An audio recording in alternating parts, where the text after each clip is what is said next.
बोलो शिव शंकर भगवान की जय। उमापति महादेव की जय।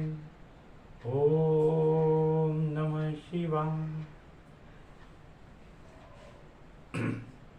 मेरे प्यारे शिव भक्तों,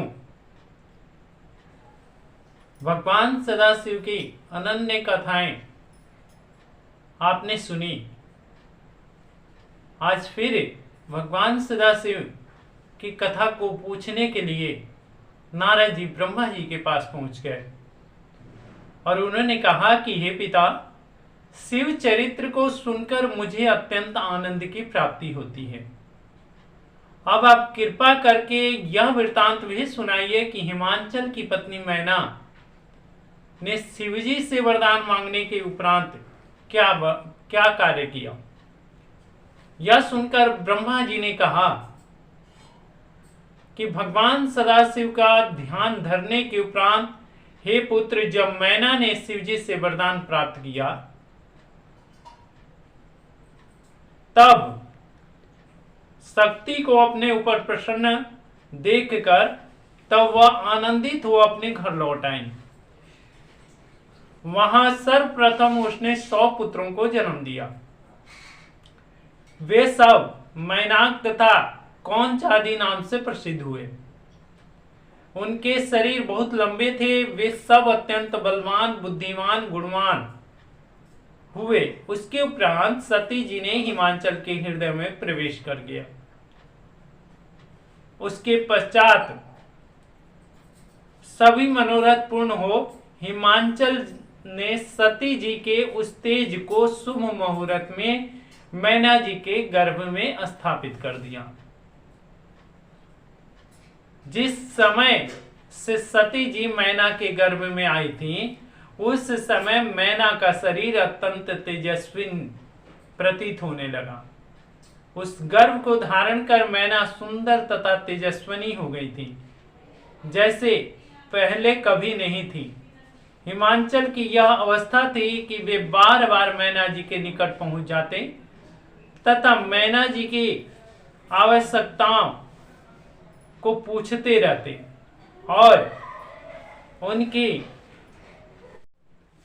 मैना जी को यह बार बार पूछने पर अत्यंत लज्जा का महसूस होता था।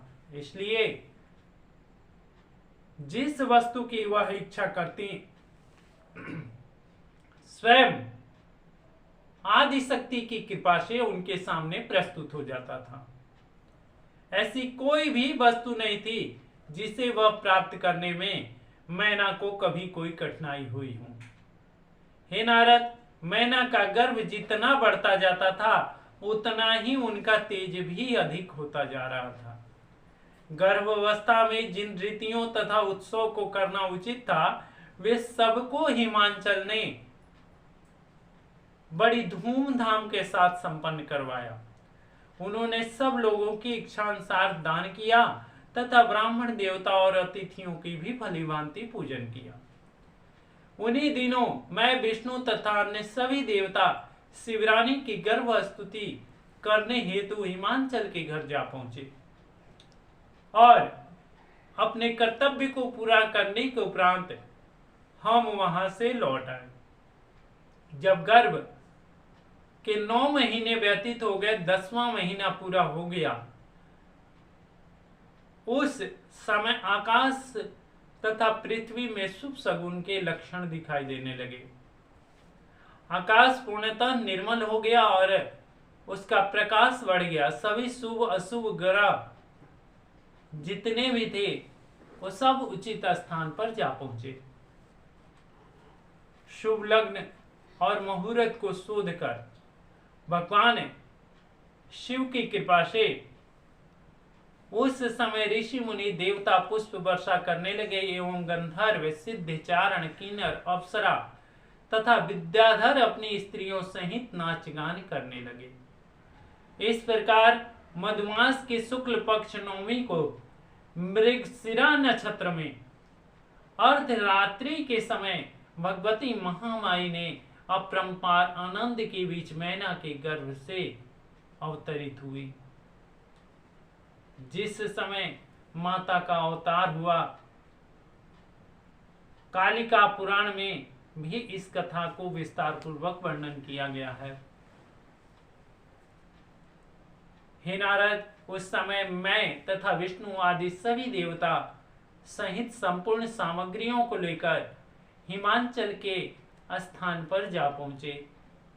हम सब ने अपनी अपनी बुद्धि के अनुसार शिवरानी की स्तुति किया तथा प्रशंसा भी किया। उस समय अनेक प्रकार के बाजे बजने लगे, शुभ शगुन होने लगा, शंखनाद होने लगा और सभी देवता उनकी स्तुति गाने लगे।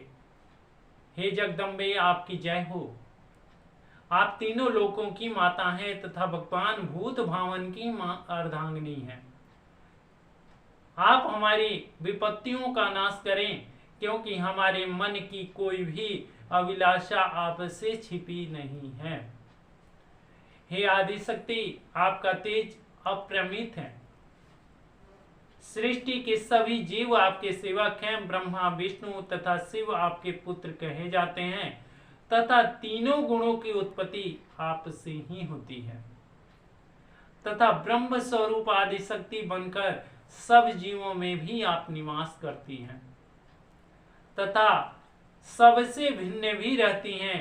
वेद ने आपकी महिमा का कुछ कुछ वर्णन किया है, क्योंकि पूर्णतः जानकारी तो उनको भी नहीं है।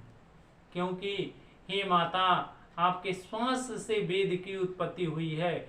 जो आपसे ही उत्पत्ति हुआ है वो आपका वर्णन कैसे करे, परंतु पार भी नहीं पा सकते। नारद, सारद, सूक, सौनकादिक बुद्धिमान मुनि और देवता वाचाल्य होने पर भी आपकी महिमा का थोड़ा बहुत वर्णन कर सकते हैं। उपनिषद इस बात को कहते हैं कि यदि किसी मूर्ख पर भी आपकी कृपा हो जाए तो वह आपकी स्तुति करने में समर्थ हो जाता है। आप अपने भक्तों की मुक्ति प्रदान करती हैं तथा करोड़ों कलाओं को अपने बस में किए रहती हैं। आप अहंकार को नष्ट करने वाली हैं। वेद और वेदांत सब में आपकी सन्निहित है। हे माता भगवती, आपके सहस्त्रों नाम हैं, जिसका वर्णन करना वाणी की समर्थता से परे है। इस प्रकार बहुत स्तुति करने के उपरांत सब लोग अपने अपने घर को लौट गए। इस तरह माता सती का दूसरा अवतार पार्वती जी के रूप में हिमांचल के घर हुआ। बोलो शिव शंकर भगवान की जय।